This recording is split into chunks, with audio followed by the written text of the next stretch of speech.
माझा एक चाहता आहे अमोल बाईत राजापूरचा, तर त्याची फरमाईश अशी आलेली आहे. 2018 मध्ये मी ही गवळण गायली होती आणि त्याच्या माध्यमातून 501 रुपयाचा पारितोषिक आहे. मानाचा मुजरा करतो बघा, ऐका. याला समजेना याला उमजेना हो,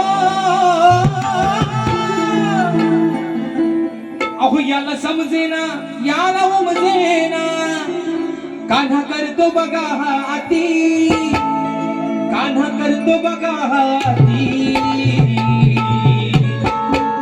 याची लबाड आहेत साथी, याची लबाड आहेत साथी, जातो तिथं हातो माझी, याची लबाड